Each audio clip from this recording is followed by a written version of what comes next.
friends, my name is Pinky Kumari and I welcome you all on my YouTube channel Genesis Political Science. आज हम एक नए topic के ऊपर बात करेंगे जो कि ideas and institution in Indian political thought से है और ये यूनिट 2 है that is Dharma, Dhamma and दंड। तो चलिए इसे हम एक सिंपल और इजी तरीके से समझने की कोशिश करते हैं। सबसे पहले हम धर्म के बारे में समझेंगे। मीनिंग ऑफ धर्म। धर्म means doing what is right, fair and just. धर्म का मतलब होता है कि आप कोई कार्य करें जो कि राइट हो, फेयर हो एंड जस्ट हो। It is a moral duty और code of conduct that helps people live in harmony with others and with the nature। कह सकते हैं कि धर्म जो है वो एक मोरल ड्यूटी है या फिर एक कोड ऑफ कंडक्ट है जो लोगों की हेल्प करता है जिससे कि वो हार्मनी में रहें एक दूसरे के साथ भी और नेचर के साथ भी। In Indian political thought, धर्म is not just about religion. Okay, Indian political thought में धर्म का मतलब सिर्फ रिलीजन से नहीं है but it is about good governance. ये गुड गवर्नेंस से भी रिलेटेड है, जस्टिस से रिलेटेड है and ethical behaviour in society से भी रिलेटेड है। अब हम बात करेंगे वाई इज धर्म इम्पॉर्टेंट इन पॉलिटिकल थॉट। धर्म क्यों इम्पॉर्टेंट है पॉलिटिकल थॉट में, इसके रीजन जानने की कोशिश करते हैं। It guided Kings and the rulers. जो धर्म है या इसे आप धर्मा भी कह सकते हैं। ओके, ये जो किंग होता है, जो रूलर्स होते हैं, उनको गाइड करता है to rule with justice, kindness and truth. जिससे जो राजा हो या वहाँ का रूलर हो वह जस्टिस, काइंडनेस एंड ट्रुथ के साथ रूल करे। It taught that the duty of a ruler is to protect the people। ये हमें बताता है कि एक रूलर की क्या ड्यूटी है। उसकी मोस्ट इम्पॉर्टेंट ड्यूटी है कि वो अपने लोगों को सुरक्षा प्रोवाइड करें, अपहोल्ड द लॉ, लॉ को मेंटेन करें एंड मेंटेन पीस, और पीस को मेंटेन करें। Dharma help build a moral foundation for politics and leadership. कहीं ना कहीं जो धर्म है या धर्मा है, ओके, वो बहुत इंपॉर्टेंट रोल प्ले करता है एक मोरल फाउंडेशन डेवलप करने में जो कि पॉलिटिक्स और लीडरशिप के लिए इम्पॉर्टेंट है इन एशियन इंडिया में। अब इसे हम एग्जाम्पल के द्वारा समझने की कोशिश करते हैं। In Mahabharata and Ramayana, kings like Ram followed dharma. Okay, तो आप रामायण देख लीजिए या महाभारत देख लीजिए, वहाँ पे जो राजा थे जैसे कि राम हो गए, रामायण से रिलेटेड है, उन्होंने धर्म को फॉलो किया था by putting duty above personal interest. उन्होंने अपनी ड्यूटी, अपने कर्तव्य को ऊपर रखा था अपने पर्सनल इंटरेस्ट के ऊपर। ओके, इन कौटिल्याज अर्थशास्त्र, अब हम कौटिल्य की अर्थशास्त्र को देखते हैं। धर्म was important for stability of the state. कहीं ना कहीं धर्म या धर्म बहुत इंपॉर्टेंट है स्टेट की स्टेबिलिटी को मेंटेन करने के लिए। तो हम लिख सकते हैं कि धर्म में क्या क्या चीज़ें इंक्लूडेड होती हैं, duty, morality, justice and order. It is the soul of Indian political thinking. कहीं ना कहीं जो धर्म है वो इंडियन पॉलिटिकल थिंकिंग का एक सोल है। Okay, and has shaped how power, duty and justice were understood in Asian India. और इसने इन चीज़ों को शेप किया है, जैसे पावर हो गया, ड्यूटी हो गया, जस्टिस हो गया, जो एशियन इंडिया में इसे समझा जाता था। ओके, उसे धर्म ने कैसे शेप किया है। ओके, अब हम समझते हैं फीचर्स ऑफ धर्म। धर्म means doing once duty honestly and rightly. धर्म का मतलब होता है कि जो भी आपका कार्य है, ओके, उसे ऑनेस्टली और राइटली करें। It is based on truth, justice and moral values. जो धर्म है वो ट्रुथ, जस्टिस और मोरल वैल्यूज पे बेस्ड है। Everyone has a different dharma based on their role in life. हर किसी के लिए जो मीनिंग ऑफ धर्म है वो अलग है। जो जैसे कि जो भी उनका स्टेज ऑफ लाइफ है, अगर कोई बच्चा है तो उसका ड्यूटी अलग है, धर्म का मतलब उसके लिए अलग है। कोई एडल्ट है तो उसके लिए अलग है, कोई ओल्ड है तो उसके लिए अलग है। Okay, dharma helps maintain peace and order in society. धर्म जो है वो हमें हेल्प करता है पीस एंड ऑर्डर को मेंटेन करने में सोसाइटी में। It teaches people to think beyond personal interest. धर्म लोगों को सिखाता है कि वो अपने पर्सनल इंटरेस्ट के बियॉन्ड सोचें। Kings and rulers were expected to follow dharma. जो राजा या रूलर होते थे कहीं ना कहीं एक्सपेक्ट किया जाता था कि वो धर्म को फॉलो करें इन गवर्नेंस, जब भी वो राज्य कर रहे हैं। Dharma can change according to time, place and situation. धर्म जो है वो चेंज होता रहता है डिफरेंट डिफरेंट टाइम में, प्लेसेस में और सिचुएशन के according. It connects spiritual values with social responsibilities. धर्म जो है वो स्पिरिचुअल वैल्यूज को कनेक्ट करता है आपके सोशल रिस्पॉन्सिबिलिटीज के साथ। धर्म means doing the right thing. हम कह सकते हैं कि धर्म का मतलब होता है कि आप एक सही कार्य करें, इन द राइट वे, एक राइट तरीके से करें, फॉर द राइट रीजन के लिए करें। अब हम समझते हैं सोर्सेस ऑफ धर्म। Vedas give the earliest knowledge of what is right and wrong. तो वेदास जो टेक्स्ट है वो हमें सबसे पहले ये नॉलेज प्रोवाइड करता है क्या चीज़ सही है और क्या चीज़ गलत है। Smritis explain dharma through rules written by wise people. जो स्मृति टेक्स्ट है वो हमें बताती है कि कैसे धर्म जो मतलब कि फॉलो किया जा रहा है रूल्स के द्वारा जो लिखे गए हैं वाइज पीपल के द्वारा। जैसे कि मनुस्मृति एक टेक्स्ट है जो मनु के द्वारा लिखी गई है। Customs and tradition show what people have followed as right for a long time। जो कस्टम और ट्रेडिशन आज भी जो फॉलो होते हैं वो हमें ये बताते हैं कि कैसे कोई चीज़ हम फॉलो कर रहे हैं क्योंकि वो राइट थी, इसलिए उसे हम एक लॉन्ग पीरियड से आज भी फॉलो कर रहे हैं till today. Teaching from epics like Ramayana and Mahabharata guide people about dharma. Okay, तो रामायण और महाभारत जैसी जो लॉन्ग स्टोरीज होती हैं उन्होंने भी बहुत सारी टीचिंग्स प्रोवाइड की हैं, लोगों को गाइड किया है धर्म के बारे में। Wise thinkers and leaders also show the path of धर्म। जो वाइज थिंकर्स होते हैं, जो लीडर्स होते हैं, उन्होंने उन्होंने भी धर्म के पाथ को शो किया है through their actions and words, अपने कार्यों के द्वारा, अपनी जो वाणी है उसके द्वारा। लाइक कौटिल्य हो गए, गांधी हो गए, एटसेट्रा हो गए। एक एक लीडर एक अच्छा कार्य करता है तभी तो जो उसके फॉलोअर्स होते हैं उसे फॉलो करते हैं, क्योंकि उसे बहुत ज़्यादा इन्फ्लुएंस होते हैं, इंस्पायर्ड होते हैं। अब हम समझते हैं धम्मा। Origin and meaning of Dham. Dham is a word from Prakrit, the language commonly spoken by the people during the time of Gautam Buddha। तो जो धम है ये प्राकृत वर्ड से आया है और ये एक प्राकृत वर्ड है और ये जो लैंग्वेज है ये काफ़ी ज़्यादा बोली जाती है लोगों के बीच में जो गौतम बुद्धा के टाइम पीरियड में थे। It is a Prakrit form of Sanskrit word धर्म। तो हम कह सकते हैं जो संस्कृत वर्ड में हम उसे धर्म कहते हैं उसी को प्राकृत भाषा में धम्मा कहा जाता है। प्राकृत वॉज सिंपलर एवरीडे लैंग्वेज। जो प्राकृत लैंग्वेज है वो सिंपल है, इसे आसानी से बोला जा सकता है। While Sanskrit was more scholarly, लेकिन जो संस्कृत है कह सकते हैं कि वो कॉम्प्लेक्स होगा और वो most of the time scholars जो होते थे विद्वान लोग उन्हें वो यूज़ करते होंगे इसे। Buddha use Prakrit specifically the Pali language a form of Prakrit.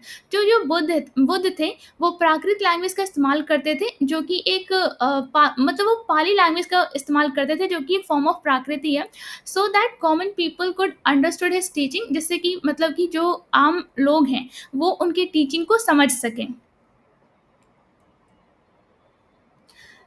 Dhamma means the teachings of Gautam Buddha. तो जो गौतम बुद्ध हैं ओके उनसे कहीं ना कहीं रिलेट कर सकते हैं कि धम्मा जो थी उनकी एक टीचिंग ही थी। It shows the path of truth. कहीं ना कहीं जो धम्मा है वो हमें एक ट्रुथ का पाथ शो करती है, नॉन वायलेंस का, कंपैशन का एंड विजडम का। It helps people live simple peaceful and moral life. ये हमें बताते हैं कि जो लोग होते हैं कैसे उन्हें सिंपल रहना चाहिए, पीसफुल तरीके से रहना चाहिए और एक मोरल लाइफ लीड करना चाहिए। Buddha use dhamma to teach people how to remove suffering. तो बुद्धा जो थे वो धम्मा का इस्तेमाल करते थे लोगों को ये एक्चुअली पढ़ाने के लिए कि कैसे वो अपनी सफरिंग को इससे मुक्ति प्राप्त कर सकते हैं and live a good life, और कैसे वो एक गुड लाइफ लीड करें by following the noble eightfold path. जो गौतम बुद्ध है उन्होंने एट फोल्ड पाथ बताए थे जिसके द्वारा अगर आप उसे फॉलो करते हैं तो आप एक गुड लाइफ लीड करेंगे। And the four noble truths की बात करते हैं वो। चलिए अब हम समझते हैं द फोर नोबल ट्रुथ क्या है। पहला है life as a suffering. Okay, तो जीवन में क्या होता है, कष्ट होता है, पीड़ा होता है। Suffering has a cause. जो भी आपका कष्ट है, पीड़ा है, उसका कोई ना कोई कारण होता है। आर डिज़ायर एंड अटैचमेंट, खास करके जो भी हमारे डिज़ायर होते हैं, अटैचमेंट होते हैं, वो मेन रीज़न होते हैं। सफरिंग कैन एंड, इस कष्ट को, इस पीड़ा से हम मुक्त हो सकते हैं। There is a way to end suffering, एक तरीका है इस सफरिंग या कष्ट को दूर करने के लिए। अब हम समझते हैं द एट फोल्ड अब हम समझते हैं द एट फोल्ड पाथ क्या है। ओके, पहला है right understanding, knowing the truth. Okay, right understanding का मतलब होता है कि आपको सच्चाई पता होनी चाहिए। Right thought, thinking good and kind thought, हमारे जो विचार होने चाहिए वो अच्छे होने चाहिए, काइंड होने चाहिए। Right speech, speaking truthfully and kindly, हमें हमेशा सच्चाई बोलना चाहिए, सत्य बोलना चाहिए और काइंडली बोलना चाहिए। Right action, doing the right things, हमेशा हमें सही कार्य करना चाहिए। Right livelihood, doing honest work, हमेशा हमारा जो कार्य होता है उसे ऑनेस्टी के साथ करना चाहिए। Right effort, trying to improve oneself, हमेशा हमें अपने लाइफ में इम्प्रूव करते रहना चाहिए। Right mindfulness, being aware of thought and action, हमें अपने थॉट और एक्शन के बारे में अवेयर होना चाहिए। Right concentration, focusing the mind through meditation, कहीं ना कहीं हमें मेडिटेशन के द्वारा अपने माइंड के ऊपर फोकस को मेंटेन करना चाहिए, या फिर इससे हम कह सकते हैं कि मेडिटेशन इंपॉर्टेंट होता है माइंड को काम रखने के लिए, एक अच्छे विचार उत्पन्न होने के लिए, शांत माइंड में शांति रखने के लिए। ओके, अब हम समझते हैं why is dhamma important in political thought, कि धम्मा पॉलिटिकल थॉट में क्यों इम्पॉर्टेंट है। It teaches people to live a moral and honest life, कहीं ना कहीं धम्मा लोगों को सिखाता है कैसे वो एक मोरल और ऑनेस्ट लाइफ लीड करें। It promotes non violence, truth and compassion. Okay, ये प्रमोट करता है non violence, truth and compassion को। It connects religion with ethical and social duties, ये कहीं ना कहीं जो रिलीजन है उसे कनेक्ट कर रहा है एथिकल एंड सोशल ड्यूटीज से। It brings unity by treating all people equally, dhamma जो है वो एकता लेके आता है क्योंकि वो सभी को एक समान ट्रीट कर रहा है। Dhamma is important in political thought because it teaches rulers and people to live with justice, kindness and moral responsibility. तो धम्मा जो है वो पॉलिटिकल थॉट में इम्पॉर्टेंट है क्योंकि ये रूलर जो होता है या जो लोग होते हैं उनको ये सिखाता है कैसे आप अपनी लाइफ को लीड करें जस्टिस के साथ, काइंडनेस के साथ या मोरल रिस्पॉन्सिबिलिटी के साथ। अब इसे हम एग्जाम्पल के द्वारा समझने की कोशिश करते हैं। An example of Dhamma, a king treating all people equally, एक राजा है जो अपने जो भी प्रजा है, जो भी लोग हैं उनको एक समान ट्रीट करता है। हेल्पिंग दी पुअर, गरीबों की मदद करता है। And not going to war unnecessarily, और वो बिना मतलब के वॉर पे नहीं जाता है। Because he wants to rule with peace, क्योंकि वो पीस के साथ अपनी रूल करना चाहता है अपने राज्य को, काइंडनेस के साथ एंड फेयरनेस के साथ, नॉट विथ फियर और वायलेंस। अब हम फीचर्स ऑफ धम्मा समझने की कोशिश करते हैं। It teaches non violence and peace, dhamma क्या करता है वो हमें सिखाता है नॉन वायलेंस के बारे में, पीस के बारे में। It promotes truth and honesty, ये सत्य और ईमानदारी को प्रमोट करता है। It asks people to respect elders, parents and teachers, ये लोगों को बताता है कि उन्हें रिस्पेक्ट करना चाहिए अपने एल्डर्स को, पेरेंट्स को एंड टीचर्स को। It teaches not to harm animals और ह्यूमंस, ये हमें सिखाता है कि हमें दूसरों को पीड़ा नहीं देनी चाहिए, चाहे वो एनिमल हो या ह्यूमंस हो। It promote simple living and self control, ये एक सिंपल लिविंग को प्रमोट कर रहा है और सेल्फ कंट्रोल को भी। अब हम समझते हैं sources of Dhamma. Teachings of Gautam Buddha, इसमें गौतम बुद्धा की टीचिंग्स आ सकती हैं। बुद्धिस्ट टेक्स्ट लाइक त्रिपिटका, तो बुद्धिक टेक्स्ट जो था उसमें जैसे कि त्रिपिटका होगा वो आ सकता है। त्रिपिटका जिसमें आता है सुत पिता का, विनय पिता का, अभिधम पिता का। Third, practices and rules followed by Monks and followers, जो भी प्रैक्टिसेस या रूल्स जो फॉलो किए जाते थे मॉन्क्स या फॉलोअर्स के द्वारा वो भी इसमें हम कंसिडर कर सकते हैं। Teachings spread by emperor Ashoka through his inscription and edits, जो भी टीचिंग्स प्रोवाइड की गई, स्प्रेड की गई एम्परर अशोका के द्वारा अपने इंस्क्रिप्शन के द्वारा एंड एडिट्स के द्वारा, वो भी एक इम्पॉर्टेंट सोर्स ऑफ धम्मा है। अब हम समझते हैं सिमिलैरिटी बिटवीन धर्मा एंड धम्मा में क्या है। Both Dharma and Dhamma mean the right way of living, दोनों का मतलब एक ही है कि हमें एक राइट वे तरीके से अपनी लाइफ को लीड करना है। And teach people to be kind, truthful, fair. Okay, लोगों को सिखाना है कि वो काइंड रहें, ट्रुथफुल रहें, फेयर रहें। And follow moral duties for a good and peaceful life, और वो मोरल ड्यूटीज को फॉलो करें एक गुड और पीसफुल लाइफ लीड करने के लिए। अब हम समझते हैं difference between dharma and dhamma. Number one, dharma is a Sanskrit word, dharma जो है वो एक संस्कृत वर्ड है use in Hinduism, while dhamma is a Prakrit Pali word use in Buddhism. वहीं पे जो धम्मा है वो एक पाली या प्राकृत वर्ड है जो कि बुद्धिज्म से रिलेटेड है, बुद्धिज्म में यूज होता है। धर्मा ऑफन इंक्लूड्स रिलीजियस ड्यूटीज, धर्मा में रिलीजियस ड्यूटीज आती हैं, रिचुअल्स आते हैं, सोशल रोल्स आते हैं। While Dhamma focuses more on moral values, लेकिन वहीं पे जो धम्मा है वो मोरल वैल्यूज पे फोकस करता है। पीस के ऊपर फोकस करता है एंड सिंपल लिविंग को प्रमोट करता है। Dharma can differ based on caste and stage of life. जो धर्म होता है वो कहीं ना कहीं डिफर होता है आपके कास्ट के अकॉर्डिंग और different different stages of life के अकॉर्डिंग। ओके, वहीं पे but Dhamma is equal for everyone, लेकिन जो धम्मा होता है वो सभी के लिए एक समान होता है। फोर्थ, धम्मा अवॉइड्स कॉम्प्लेक्स रिचुअल। धम्मा में कहीं ना कहीं कॉम्प्लेक्स रिचुअल नहीं पाए जाते हैं एंड टीचेस यूनिवर्सल वैल्यूज, और ये यूनिवर्सल वैल्यूज सभी को सिखाता है like kindness, truth and non violence. अब हम समझने की कोशिश करते हैं दंड का क्या अर्थ है। मीनिंग ऑफ दंड।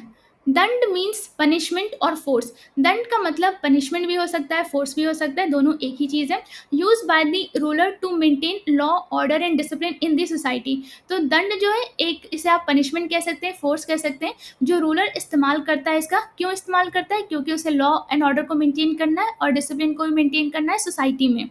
It is an important idea in Asian Indian political thought.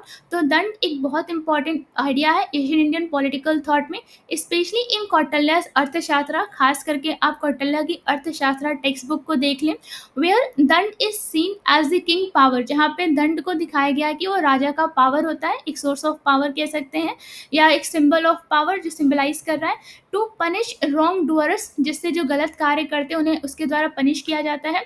And protect the people, और जो ऑनेस्ट लोग हैं उनको प्रोटेक्शन प्रोवाइड किया जाता है। एग्जाम्पल ऑफ दंड। अब इसे हम दंड का एग्जाम्पल समझने की कोशिश करते हैं।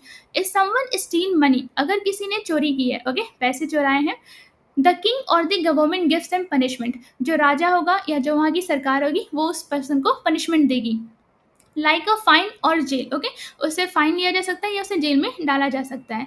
दिस पनिशमेंट इज कॉल्ड दंड। इसी पनिशमेंट को हम क्या कहते हैं? दंड कहते हैं। It helps stop others from doing the same wrong thing.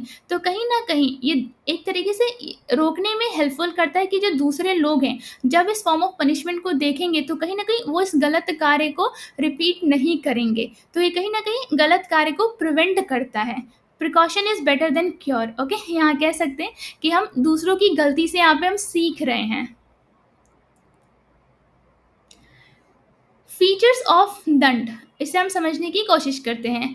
दंड मीन्स पनिशमेंट और फोर्स यूज बाय किंग और गवर्नमेंट। तो दंड का मतलब पनिशमेंट होता है या फोर्स होता है जो किंग या गवर्नमेंट जो होती है उसका यूज करती है। It is use to maintain peace and order in society. इसका इस्तेमाल किया जाता है ऑर्डर या पीस सोसाइटी में मेंटेन करने के लिए। It protects good people and punish wrongdoers. इसका कहीं ना कहीं इस्तेमाल करते हैं प्रोटेक्शन प्रोवाइड करने के लिए जो गुड पीपल होते हैं, और जो रॉन्ग डूअर्स होते हैं उनको पनिश करने के लिए। It helps in stopping crimes and bad behaviour. कहीं ना कहीं दंड बहुत हेल्पफुल है क्योंकि वो क्राइम को स्टॉप करता है और बैड बिहेवियर को भी रोकने में हेल्पफुल होता है। It is an important duty of the ruler to use danda fairly. ये बहुत इंपॉर्टेंट ड्यूटी है रूलर की कि वो दंड का बहुत अच्छे तरीके से इस्तेमाल करे। ओके, कभी भी जो रूलर हो वो एक्चुअली जल्दबाजी में क्या करे, डिसाइड ना करे। ओके, पूरी जांच पूरे वेरिफिकेशन करे, पूरा जो भी क्राइम हुआ है उसके बारे में पूरा करना चाहिए, पूरा समझना चाहिए कि मतलब वो सही पनिशमेंट उसे मिलनी चाहिए। ओके, तो बहुत आराम से दंड का फेयर तरीके से एक रूलर के द्वारा इस्तेमाल होना चाहिए। दंड should be use with justice and wisdom. दंड हमेशा जस्टिस और विजडम के साथ यूज होना चाहिए, ना कि क्रुएलिटी। ये नहीं कि आप गुस्से में हैं और आपने पनिशमेंट दे दी किसी को, ऐसा नहीं होना चाहिए। It is a way to follow rules and laws in the kingdom. दंड कहीं ना कहीं एक इम्पॉर्टेंट है क्योंकि इसके द्वारा आप रूल को फॉलो करते हो, जो भी लॉज बनते हैं किंगडम में उसको फॉलो करते हो। अदरवाइज अगर आप फॉलो नहीं करोगे, आपके अंदर डर नहीं होगा, तो आप क्या करोगे, गलत कार्य करोगे। तो वहाँ पे क्या होगा, राजा एक्चुअली दंड का इस्तेमाल करेगा। ओके, अब हम समझते हैं सोर्सेस ऑफ दंड कि दंड के क्या क्या सोर्सेस हो सकते हैं।